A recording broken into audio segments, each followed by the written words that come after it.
Coach, how have you seen these players just adapt to this new system that they're being thrown at? Yeah, they're working really hard. It's taking time. Again, everything that we do is a little bit different. They have to unlearn a lot of things that they spent 18, 20 years learning.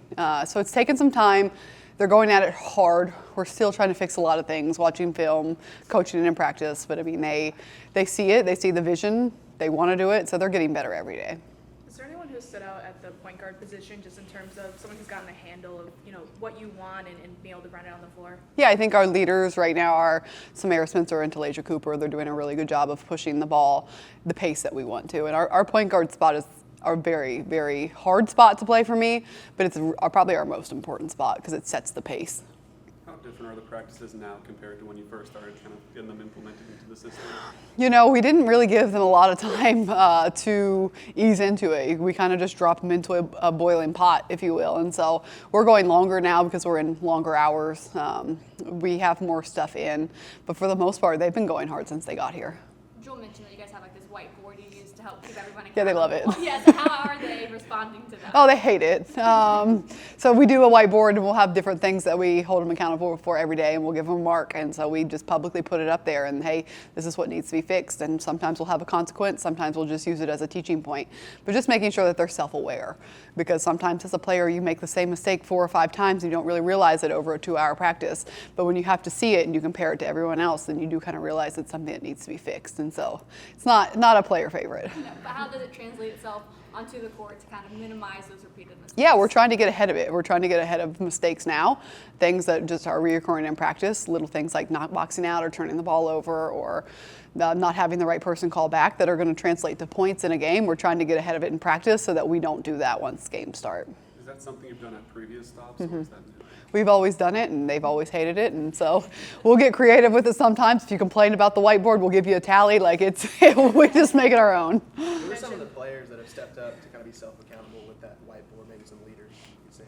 I think they all, for the most part, embrace it, but every now and then, they'll see themselves get a tally, and they're just funny with it, and it's hard not to laugh. Like, I'm Ruby. That's me. I didn't do that. And so they have their moments where they just make fun of it and make light. And I think that's one thing that's really special about this team is we practice so hard and we run so much, but they are still able to laugh and have fun in the midst of that while competing, which I think is really rare.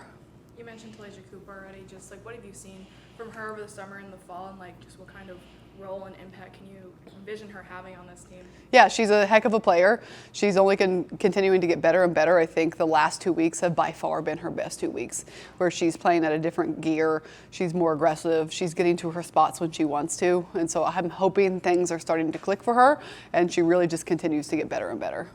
How about Boyd in that freshman class? Yeah, so she's getting significantly better too. Still a lot of things we want to clean up, but she's going to be able to help us in a lot of ways. She is maybe one of our best at understanding the pressing and being able to make those rotations and see how we want it, be more aggressive on the front end as opposed to the back end. And so she creates a lot of offense from our defense. I know you had a couple forwards on your national championship team that were 6'2", but having players like Jill and Z, what's that been like for you as a coach, trying to mix that in and make the most out of what they bring with their length and size and within your system? If we said we had anyone 6'2", we lied. I'll tell you that. I think our post players were 5'10", so it's been very, very different to be able to do that. And just, I have to remember to be patient with them, that they're really put in an uncomfortable position because we're playing them out. And so we're not really letting them bang in the post like they've done their whole lives. And I think they like it. I think they embrace it. But there's a lot of times where I think we're playing them as guards. And so they're getting tested more so than everyone. They have to make the same sprint times as guards. They have to make the same defensive rotations as guards. So they probably have it the worst, and they're doing so well because they're still finding ways to gain us possessions by rebounds, scoring off a pick and roll action. They can both shoot the ball very well from the outside, and they're only going to get stronger the more comfortable they get. Jillian in particular, how have you seen her kind of adapt to some of those guard things? Because she came into Tennessee with a lot of guard skills. Yeah, so she definitely did, and I didn't know that because the only thing I had was film. And so then we put her through our first workout, which was full court ball handling with cones, shooting threes, one-on-one from the three-point line. I'm like, holy smokes, she is great. She's built for this system, and she really is. And so she just needs to be a little bit more comfortable pushing through, playing faster. Other than that, she has the skill set 100% to play outside.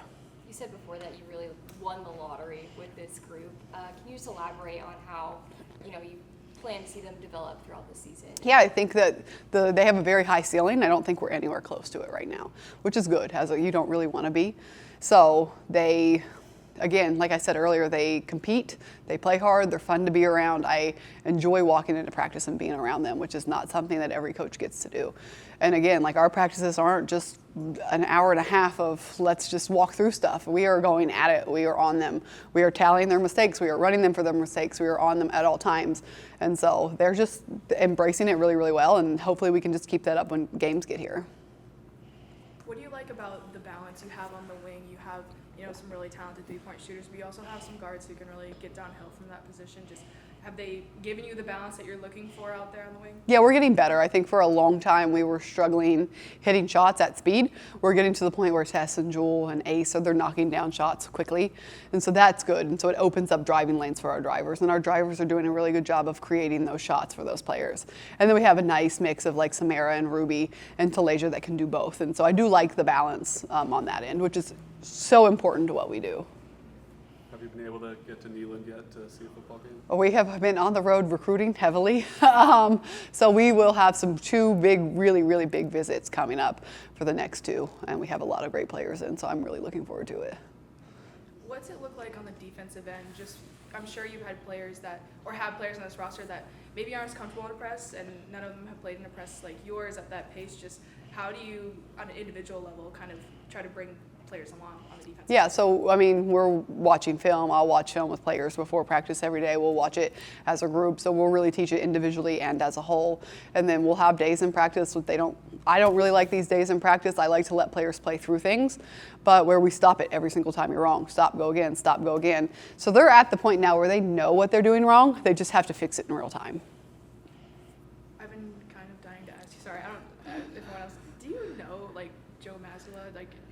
When you guys were assistants at Glenville, were you friends at that time? Yeah, it's kind of crazy. We were both assistant coaches, I think, for that brief window, the same time, the same year. I'm good friends with his wife. I went to college with his wife, and so small world on that end. So it's a kind of interesting that we both came out of the same tiny town, population 1,400. What is it about Glenville that you guys have similar career arcs in terms of really finding success, making a huge jump early in career? Is there something about Glenville State that produces these coaches? I think Glenville State is a phenomenal place to be when it comes to sports. It's a great sports town.